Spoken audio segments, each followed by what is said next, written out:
Hello friends, ನಾನಿವತ್ತು ಒಂದು simple ಆಗಿರುವಂಥ ಬೆಳಗಿನ ತಿಂಡಿ ಅಥವಾ ಮಧ್ಯಾಹ್ನದ ಲಂಚ್ ಬಾಕ್ಸ್ಗೆ ಒಂದು ಒಳ್ಳೆ ರೆಸಿಪಿ ಜೊತೆಗೆ ಬಂದಿದ್ದೀನಿ. ಡೈಲಿ ಒಂದೇ ರೀತಿ ರೈಸ್ ಬಾತು ಅಥವಾ ಈ ದೋಸೆ ಇಡ್ಲಿ ಮಾಡಿ ಬೇಜಾರಾದವಾಗ ಈ ಥರ ಒಮ್ಮೆ ಟ್ರೈ ಮಾಡಿ ತುಂಬಾ ಚೆನ್ನಾಗಿರುತ್ತೆ. ಹಾಗೆ ಇದರಲ್ಲಿ ಬಟಾಣಿ ಸೇರಿಸಿರೋದ್ರಿಂದ ಮಕ್ಕಳಿಗೂ ಕೂಡ ತುಂಬಾ ಇಷ್ಟ ಆಗುತ್ತೆ. ಹಾಗೇನೆ ಈ ವಿಡಿಯೋನ ನೀವು ಕೊನೆವರೆಗೂ ನೋಡಿ. ಇದೇನಾದರೂ ನಿಮಗೆ ಇಷ್ಟ ಆಯಿತು ಅಂದರೆ ಈ ವಿಡಿಯೋಗೊಂದು ಲೈಕ್ ಕೊಡಿ. ಹಾಗೆ ನೀವಿನ್ನೂ ನನ್ನ ಚಾನಲ್ನ ಸಬ್ಸ್ಕ್ರೈಬ್ ಮಾಡ್ಕೊಂಡಿಲ್ಲ ಅಂದರೆ ಈಗಲೇ ಸಬ್ಸ್ಕ್ರೈಬ್ ಮಾಡ್ಕೊಳ್ಳಿ. ಮೊದಲನೇದಾಗಿ ನಾನು ಸ್ಟವ್ ಮೇಲೆ ಒಂದು ಪಾತ್ರೆನ ಇಟ್ಕೊಂಡ್ಬಿಟ್ಟು ಅದಕ್ಕೆ ಒಂದು 5 ರಿಂದ 6 ಸ್ಪೂನ್ ಎಣ್ಣೆ ಹಾಕ್ಕೊಂಡಿದ್ದೀನಿ. ಎಣ್ಣೆ ಚೆನ್ನಾಗಿ ಕಾದ್ರಂತ ಇದಕ್ಕೆ ನಾನು ಒಂದು 3 ಹಸಿಮೆಣಸನ್ನ ಈ ಥರ ಚಿಕ್ಕ ಚಿಕ್ಕದಾಗಿ ಕಟ್ ಮಾಡಿ ಸೇರಿಸ್ಕೊಂಡಿದ್ದೀನಿ. ಹಾಗೆಯೇ ಒಂದು ದೊಡ್ಡದಾಗಿರುವಂಥ ಈರುಳ್ಳಿನೂ ಕೂಡ ಹಾಕ್ಕೊಂಡು ಸೇರಿಸ್ಕೊಂಡಿದ್ದೀನಿ. ಹಾಗೆ ಸ್ವಲ್ಪ ಕರಿಬೇವನ್ನ ಹಾಕಿ ಈರುಳ್ಳಿ ಸ್ವಲ್ಪ ಸಾಫ್ಟ್ ಆಗೋವರೆಗೂ ಫ್ರೈ ಮಾಡ್ಕೋಬೇಕು. ಹಾಗೆಯೇ 1 ಕಪ್ ಆಗುವಷ್ಟು ಹಸಿ ಬಟಾಣಿನ ನಾನು ಬಿಡಿಸಿ ಎತ್ತಿಟ್ಕೊಂಡಿದ್ದೆ, ಅದನ್ನು ಕೂಡ ಎಣ್ಣೆಗೆ ಹಾಕ್ಕೊಂಡು ಫ್ರೈ ಮಾಡ್ಕೊಳ್ತಾ ಇದ್ದೀನಿ. ಇದು ಸ್ವಲ್ಪ ಹೊತ್ತು ಎಣ್ಣೆಲಿ ಫ್ರೈ ಆಗಬೇಕು.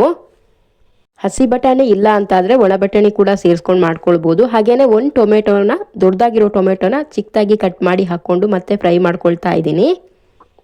ಹಾಗೆಯೇ ಇದಕ್ಕೆ ರುಚಿಗೆ ತಕ್ಕಷ್ಟು ಉಪ್ಪು, ಚಿಕ್ಕ ಸ್ಪೂನಲ್ಲಿ ಒಂದು 3 ಸ್ಪೂನ್ ಆಗುವಷ್ಟು ಉಪ್ಪನ್ನು ಹಾಕ್ಕೊಂಡಿದ್ದೀನಿ. ಹಾಗೆ 1 ಸ್ಪೂನ್ ಆಗುವಷ್ಟು ಅರಿಶಿನ ಪೌಡರ್ನ ಹಾಕ್ಕೊಳ್ತಾ ಇದ್ದೀನಿ. ಇವೆಲ್ಲವನ್ನು ಹಾಕ್ಕೊಂಡು ಚೆನ್ನಾಗಿ ಇವಾಗ ಮಿಕ್ಸ್ ಮಾಡ್ಕೊಳ್ಬೇಕು.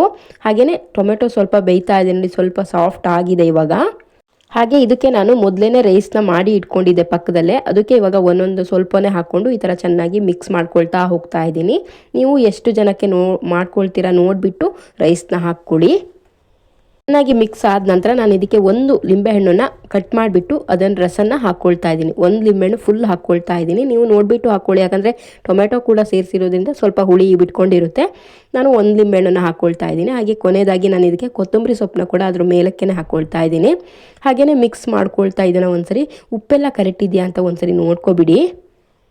ಡೈಲಿ ಒಂದೇ ರೀತಿ ಟಿಫನ್ನು ಮಾಡಿ ಈ ಥರ ರೈಸ್ ಬಾತು ಇವೆಲ್ಲ ಆಗಿದೆ ಅಂದವಾಗ ಈ ಥರ ಒಮ್ಮೆ ಟ್ರೈ ಮಾಡಿ ತುಂಬಾ ಚೆನ್ನಾಗಿರುತ್ತೆ. ಹಾಗೆ ರೈಸ್ ಮಾಡಿಟ್ಕೊಂಡಿರ ಅಂದರೆ ಒಂದು 10 ನಿಮಿಷದಲ್ಲೇ ಇದು ಮಾಡ್ಕೊಂಡು ಬಿಡ್ಬೋದು. ಇದರಲ್ಲಿ ಬಟಾಣಿ ಸೇರಿಸಿರೋದ್ರಿಂದ ಮಕ್ಕಳಿಗೂ ಕೂಡ ತುಂಬಾ ಇಷ್ಟ ಆಗುತ್ತೆ. ಈ ಥರ ರೈಸ್ ಐಟಮ್ನ ನೀವು ಒಮ್ಮೆ ಟ್ರೈ ಮಾಡಿ ಹೇಗೆ ಬಂತು ತಿಳಿಸಿ. ಇದೇನಾದರೂ ನಿಮಗೆ ಇಷ್ಟ ಆದರೆ ಮಿಸ್ ಮಾಡದೆ ನನ್ನ ಚಾನಲ್ನ ಸಬ್ಸ್ಕ್ರೈಬ್ ಮಾಡ್ಕೊಳ್ಳಿ.